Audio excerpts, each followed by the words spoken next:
Hi guys, இந்த வீடியோல நம்ம என்ன பார்க்க போறோம் அப்படின்னா ப்ரொனவுன் பார்க்க போறோம். ப்ரொனவுன்னா என்ன? நவுனுக்கு பதிலாக பயன்படுத்துறது தான் ப்ரொனவுன். ஓகே, ஃபர்ஸ்ட் நவுன்னா என்ன? நவுன்னா ஒருத்தவங்களோட பேர், அப்படிதானே? எக்ஸாம்பிள் முத்துக்குமார்னு இருக்கு, ஓகேவா? முத்துக்குமார்னு இருக்கு. ஸோ இப்போ முத்துக்குமார்னு கூப்பிடாம அவனுங்க வர சொல்லுங்க. இப்போ அவன், அப்போ ஹி. இப்போ அவளுங்க வர சொல்லுங்க, ஹி, சி. ஓகே, ஸோ அந்த அவங்களோட பேருக்கு பதிலாக பயன்படுத்தக்கூடியதான் ப்ரொனவுன். பார்க்கலாமா? ஸோ இப்போ ஐ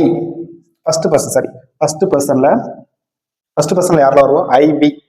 ஓகேவா? எனக்கு ஒரு பேர் இருக்கும், ஓகேவா? ஐ. அப்போ என்னோட பேருக்கு பேர் என்ன யூஸ் பண்ணலாம்? ஐன்னு யூஸ் பண்ணலாம், ஓகேவா? மக்கள்லாம் ஒரு பேர் இருக்கும், மக்கள் அப்படின்னு. பீப்புள் அப்படின்னு சொல்லாம வின்னு சொல்லலாம். இதெல்லாம் ஃபர்ஸ்ட் பர்சன்ல வரும், ஓகேவா? ரெண்டாவது யூ.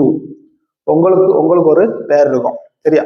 ஸோ அந்த பேரை சொல்லாம அந்த பேரை வச்சு கூப்பிடாம ஏ யூ கம் ஹியர் அப்படின்னு கூப்பிடுறதா செகண்ட் பர்சன்ல வரும் யூ. தேர்ட் பர்சன், ஓகேவா? சுத்தி இருக்கிறவங்க அவனுங்க கூப்பிடுங்க, அவளுங்க கூப்பிடுங்க. அது எங்க போகுது? ஓகேவா? அப்ப இந்த ஹீ, ஷி, இட்டு இதெல்லாம் தேர்ட் பர்சன்ல வரும், ஓகேவா? ஸோ இவ்வளவுதான். ஹீ, ஷி, இட்டு, தேனா அவர்கள், சரியா?